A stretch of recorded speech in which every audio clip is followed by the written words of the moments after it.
Hello my dear friends, you're on the Military Summary channel. In this short video we're going to talk about the Battle of Bakhmut. During the previous night, the Russians launched the final offensive operation in this area. As we discussed during the previous days, the Russians managed to establish control over the constructor fortification, over the nest fortification, and this night of the local time the Russians started the final push, the final storm. They were attacking the residential area on the northwest of the citadel, and the Russians entered the Domino.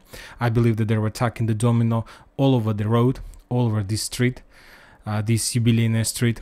And this morning, right, few minutes ago, the Russian sources published the first photo and video confirmations of the results of the night storm. And the Russian sources are saying that as a result of attack during the previous night, the Russians managed to enter Domino and to capture the first line of this fortification. So this is the current situation in Domino. And when talking about the northern flank, northwest part of Bakhmut, the Russians are saying that as a result of fierce fightings, they managed to establish control over the entire residential area in this area, in the northwestern part of Bakhmut. So this is the current situation in Bakhmut. And the Ukrainians, as we understand, has less and less bridgehead to defend. They are forced to step back very slowly, step by step, and currently we can say that Ukrainians were forced to leave the Bakhmut area at all, and currently the Ukrainians are located in the fields between Bakhmut and Ivanovska. When talking about Ivanovska, as you can see, the Russians during the previous 24 hours destroyed, or at least tried to destroy two bridges, or to destroy them, the bridge that connected Ivanovska with Chasov Yar and the small settlement canal with Chasov Yar as well. So these two explosions. So we understand that the Russians clearly understand that Ukrainians are in trap, and even if they take a decision to step back, they're trying to reduce their possibilities, and they're trying to destroy as much as possible Ukrainians during the retreat process. Now, at least for me, I understand the Ukrainians' counter-offensive operation that they did a few days ago. The main goal wasn't to penetrate or encircle Bakhmut, as the head of Wagner's Prigozhin reported us. The main goal and the main purpose of the Ukrainians' attack was to establish control over the forest between Ivanovska and Chasov Yar, over this area. And as I understand, the Ukrainians currently are trying to prepare trenches and fortifications for this big number of forces. So as soon as these forces started retreating and started running away along the fields, because there are a lot of forces, the Ukrainians need to prepare a nice bridgehead, or let's say a suitable bridgehead, to collect this number of forces, because it's a very long process, and the distance between Bakhmut and the Chasov Yar needed to be shortened as much as possible. So currently, as I understand, the Ukrainians are trying to prepare their fortifications and their defense line in the northern forest, this one that located in the southwest of Bogdanovka. This is the first defense line. The second defense line is the Ukrainians are planning to prepare on the, let's say, on the northwest of Ivanovska, and the southwest of Ivanovska. So these two forces also, the Ukrainians are trying to create another fortification, some kind of buffer, and I believe that Ivanovska will be ruined as Mariinka, and Ivanovska soon is going to get into the gray zone.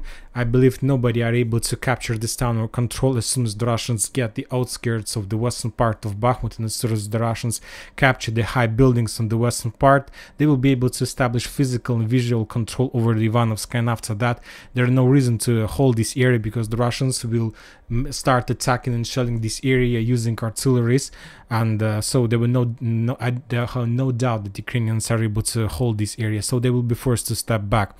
I believe that the next step of the Russians is to return control over the the bridgehead that the Russians lost during the previous clashes and fightings during the Ukrainian counter-offensive operation. So I expect that the Russians are going to start movements in this direction, trying to finally capture Khromovo, because from now on there are no a way to supply and support this area. There is no support from the south because the residential area from the south was captured by Wagner's, and this will allow the Russians, and I expect that these days, and maybe in this upcoming Ministry Defense report, we're going to receive updates about the 200th Motorized Brigade, who currently launched their own local counter-offensive operation against the 67th and 92nd Mechanized Brigade, and probably these brigades will be forced to step back.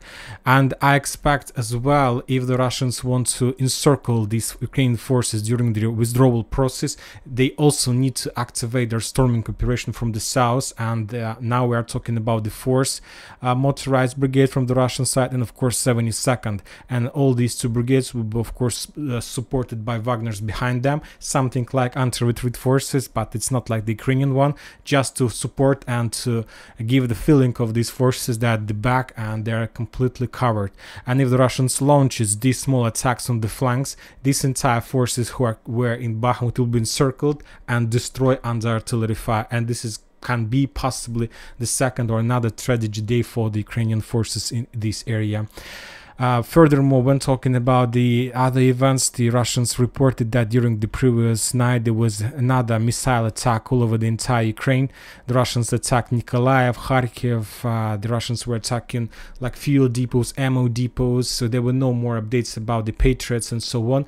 But some Russian sources, for example, today reported that yesterday, during the previous dagger attack, the Russians managed to damage one Patriot system was destroyed, and one Patriot system survived. So it's according to Russian sources. As you know, the Ukrainians, the Russians, the Western sources are saying that the Russians managed just to damage a little bit the Patriot system that currently needed to be evacuated, let's say, to the territory of United States of America for repairing and maintaining.